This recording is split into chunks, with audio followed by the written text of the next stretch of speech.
Hello friends, welcome to Gulyani classes. आज हम topic discuss करेंगे meaning and features of preference shares. Let's start. सबसे पहले डिस्कस करते हैं प्रेफरेंस शेयर्स का मीनिंग। देखिए, जैसे प्रेफरेंस शेयर्स का नेम है प्रेफरेंस शेयर्स को जो है कुछ प्रायोरिटी मिलती हैं, कुछ प्रेफरेंस मिलती हैं इक्विटी शेयर होल्डर पर। वो क्या प्रायोरिटीज़ होती हैं? सबसे पहले प्रायोरिटी, जब भी डिविडेंड दिया जाएगा तो प्रेफरेंस शेयर होल्डर को डिविडेंड इक्विटी शेयर होल्डर से पहले मिलेगा। सबसे पहली प्रायोरिटी ये है। दूसरी प्रायोरिटी, प्रेफरेंस शेयर होल्डर्स को जो डिविडेंड है वो एक फिक्स रेट से मिलेगा। ये फिक्स रेट कुछ भी हो सकती है, जैसे 10%, 12%, 14%। ये जो रेट है ये प्रेफरेंस शेयर होल्डर्स को जो है जब प्रेफरेंस शेयर इशू किए जाते हैं उसमें ऑलरेडी मेंशन होती है, तो उस फिक्स रेट से जो है प्रेफरेंस शेयर्स पे डिविडेंड दिया जाएगा। और तीसरी प्रायोरिटी ये है कि जब भी कंपनी वाइंड अप होगी इन केस, तो उस केस में जो है प्रेफरेंस शेयर होल्डर्स को जो कैपिटल है वो इक्विटी शेयर होल्डर से पहले मिलेगी। तो ये तीन प्रायोरिटी स्पेशली होती हैं प्रेफरेंस शेयर्स में इक्विटी शेयर होल्डर्स पर। अब डिस्कस करते हैं प्रेफरेंस शेयर्स की फीचर्स। क्या आती है फीचर्स प्रेफरेंस शेयर्स की, वन बाय वन। सबसे पहले the preference in distribution of income. देखिए, प्रेफरेंस शेयर होल्डर को एक प्रेफरेंस मिलती है डिस्ट्रीब्यूशन ऑफ इनकम में, और वो इनकम क्या है? डिविडेंड।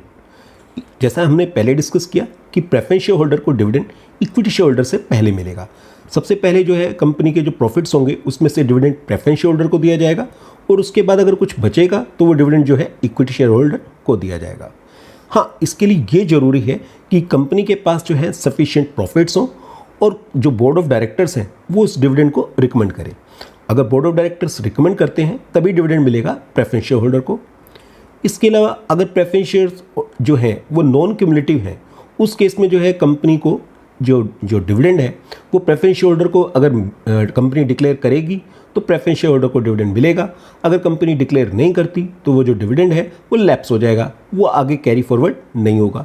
लेकिन इन केस अगर वो क्यूमुलेटिव प्रेफरेंस शेयर्स हैं तो जो डिविडेंड है वो अगर इस वर्ष नहीं दिया जाता किसी वजह से या कंपनी के पास प्रॉफिट्स कम होने की वजह से, तो उस डिविडेंड को जो है आने वाले ईयर्स में जब भी कंपनी के पास सफिशिएंट प्रॉफिट्स होंगे तो दे दिया जाएगा।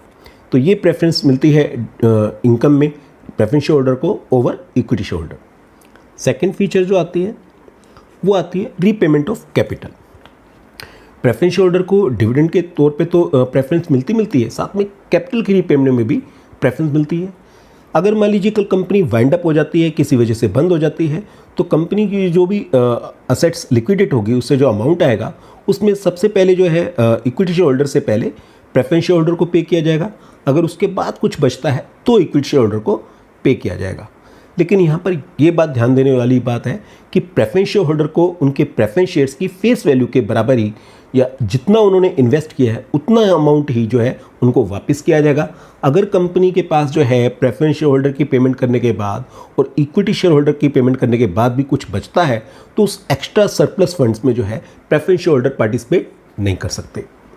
अब अगर प्रेफरेंस शेयर्स जो हैं वो इरिडीमेबल टाइप के हैं, इनकी जो इरिडीमेबल प्रेफरेंस शेयर्स हैं उनकी जो कैपिटल है वो कंपनी के लाइफ टाइम में कभी भी वापस नहीं की जाती, क्योंकि वो इरिडीमेबल होते हैं, अशोधनीय होते हैं। लेकिन अगर जो प्रेफरेंस शेयर्स रिडीमेबल हैं तो उनका एक टाइम पीरियड होता है, जैसे 8 ईयर्स, 10 ईयर्स, 6 ईयर्स। तो उस पीरियड के कंप्लीट होने पर कंपनी जो है उनकी जो कैपिटल है वो रीपे कर देती है। तीसरी जो फीचर्स आती है, नो पार्टिसिपेशन इन मैनेजमेंट। देखिए, जो प्रेफरेंस शेयर होल्डर्स हैं वो कंपनी की मैनेजमेंट में पार्टिसिपेट नहीं कर सकते, उनके पास कोई वोटिंग राइट नहीं होता जैसा कि इक्विटी शेयर होल्डर के पास होता है। तो ना ही वो कंपनी के जो बोर्ड ऑफ डायरेक्टर्स हैं या ऑडिटर्स हैं उनको अपॉइंटमेंट करने में पार्टिसिपेट कर सकते हैं, उनको इलेक्ट करने में पार्टिसिपेट कर सकते हैं। हाँ, वो केवल जो है अपने से रिलेटेड जो मैटर्स हैं, जो भी मैटर्स जो है प्रेफरेंस शेयर होल्डर्स के इंटरेस्ट को इम्पैक्ट करते हैं डायरेक्टली या इनडायरेक्टली, केवल उनमें पार्टिसिपेट कर सकते हैं। लेकिन इन केस अगर कंपनी जो है उनका 2 साल तक डिविडेंड नहीं देती, यानी कि 2 ईयर्स तक उनका जो डिविडेंड है उसका एरियर बना रहता है, तो उस केस में जो है प्रेफरेंस शेयर होल्डर कंपनी के सभी मैटर्स में पार्टिसिपेट कर सकते हैं।